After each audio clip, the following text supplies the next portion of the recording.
దయచేసి ఆడవాళ్ళందరూ గమనించాల్సిన విషయం ఏంటంటే, ఈ రోజు వీళ్ళకి వచ్చిన పరిస్థితి మనకి రాకూడదంటే దయచేసి ఆడవాళ్ళు ఈ వీడియో నుంచి చివరి వరకు చూడండి. ఇది ఎవరి గొప్ప కోసం తీస్తున్న వీడియో కాదు, కేవలం అవేర్నెస్ కోసం, ఒక ఇన్ఫర్మేషన్ ఇవ్వడం కోసం మాత్రమే తీస్తున్నాను.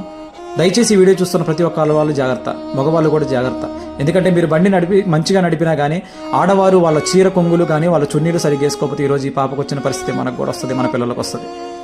ఆ తల్లిగారి చున్నీ బండి చక్రంలో పట్టడం వల్ల వీళ్ళు ముగ్గురు ఆల్రెడీ హాస్పిటల్కి వెళ్ళొస్తున్నారు, తల్లిగారికి బాగాలేదని చెప్పేసి. అయినా మళ్ళీ కూడా హాస్పిటల్కి వెళ్ళాల్సిన పరిస్థితి వచ్చింది. ఆమెకు బాగాలేదు కానీ ఈరోజు ఆ పాపకు కూడా బాగాలేని పరిస్థితి. చూసారా, మొహం మొత్తం కళ్ళు పెదాలు మొత్తం అన్ని కొట్టకపోయినాయి. ఆఖరికి తలకి కూడా దెబ్బ తగిలింది. నర్సాపురం ఏరియా హాస్పిటల్ అయితే వీళ్ళు రేగివెల్లో పడ్డారు, మనం తీసుకొచ్చి చూపడం జరిగింది. ఈ భద్రమన్న గారు కనపడుతున్న వ్యక్తి చాలా మంచిగా ట్రీట్మెంట్ చేసి ఫస్ట్ ఎయిడ్ చేసి అంబులెన్స్ని పిలిపించి మరియు వాళ్ళని భద్రాచలం ఏరియా హాస్పిటల్కి రిఫర్ చేశారు. డాక్టర్ గారు కూడా చాలా మంచిగా చూశారండి. Thank you. గవర్నమెంట్ హాస్పిటల్లో మనం అసలు అండర్ ఎస్టిమేట్ చేస్తూ ఉంటాం కానీ కొంతమంది మంచోళ్ళు కూడా ఉంటారు. So thank you so much అన్న, మీరు చాలా దగ్గరగా చాలా ఆప్యాయతగా వీళ్ళని మందలించి ఈ అంబులెన్స్లో పంపిస్తున్నందుకు.